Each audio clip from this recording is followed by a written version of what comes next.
These derelict houses are so dangerous. The landlord who owns them knows they're dangerous, which is why he had that delightful sign put up which actually says parents are advised to warn their children. Can I just show you this? There's glass like that all over these derelict houses, on the ground, everywhere. And the landlord is responsible for that, the person who owns all these properties.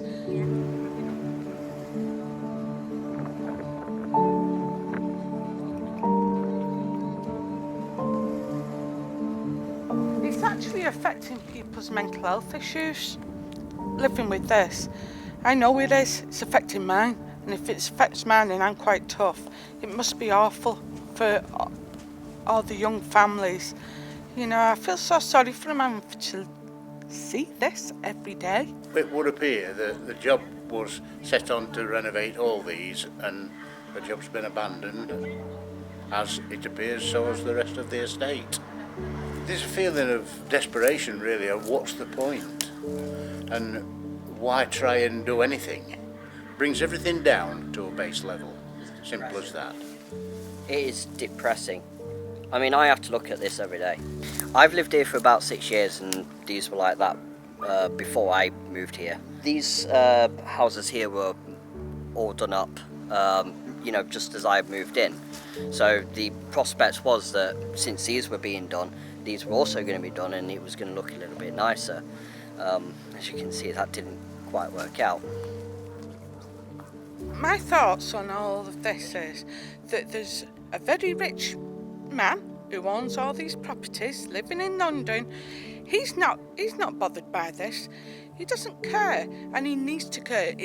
The buck stops with him.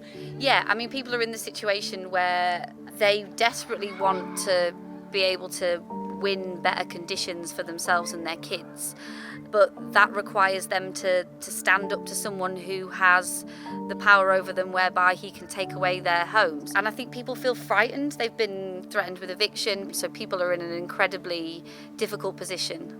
This fella knows that this is wrong. He knows it's morally wrong, and he knows that he needs to do something about it. And our group is going to focus on this, and we're going to make him address it. And if we can sit on a nice bench under some cherry trees or wherever we can, maybe a communal herb garden or where people could go and pick a few herbs. I'd be happy to see them knocked out, completely. Well, we'd heard that there was some really poorly run homes on this estate, so we came up and we started knocking on doors, and within a few minutes we were talking to people who were really angry, who knew that it was wrong, who knew that the only choice they had was to get together with their neighbours and stand up for themselves, because no one was going to do it for them. Hello. Let me show you one of our posters. Go on then. This is how much we are seizing our power. We've had posters made, and we're going to put them up everywhere. Tesco's, the local Tesco's, the community champion Julie has let us put one up on the community board, and we're getting lots and lots of people involved, and we're going to be knocking on somebody's door soon. We are getting organised. We're getting every single person on this estate involved, and people are furious, and we will be knocking on the door of the landlord and asking him to come here to this estate and account for himself. I'm not trusting you with my fingers, love. The residents of Little London know that they are by no means the only people in the country struggling with landlords. So we'd really like to ask you to share this video as widely as you possibly can.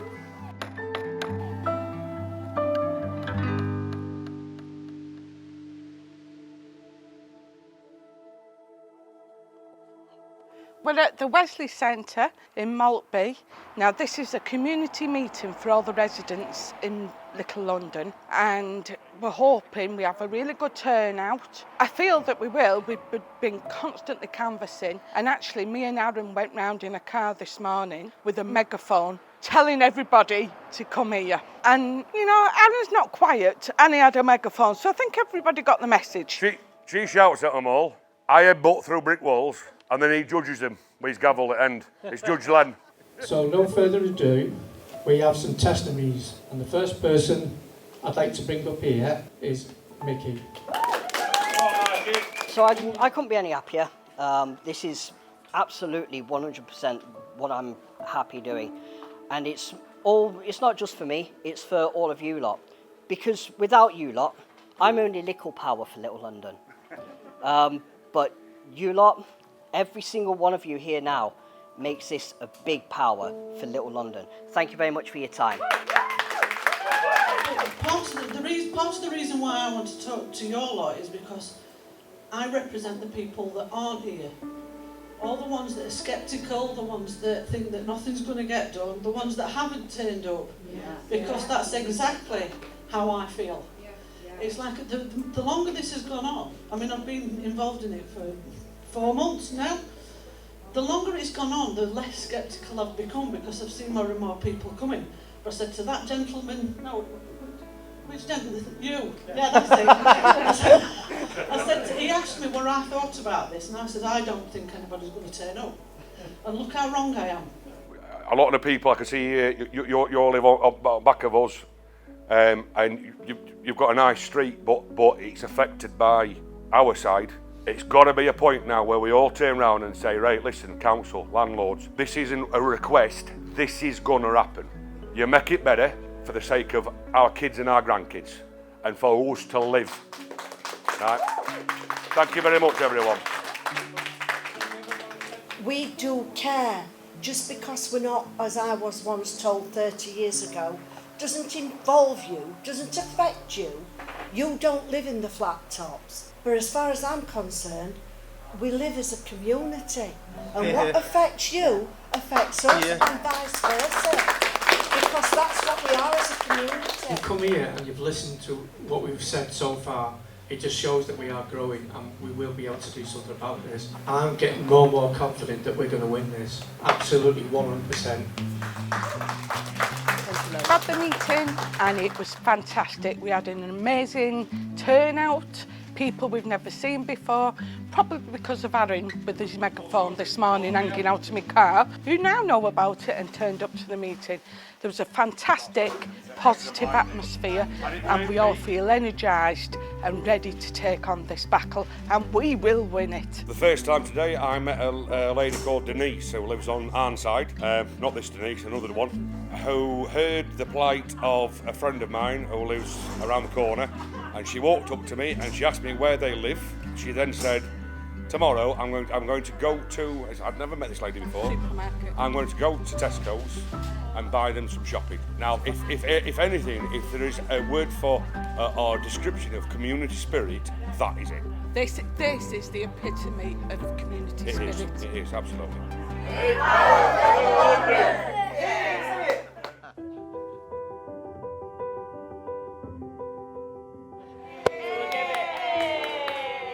Got your sandwich and a cuppa, so.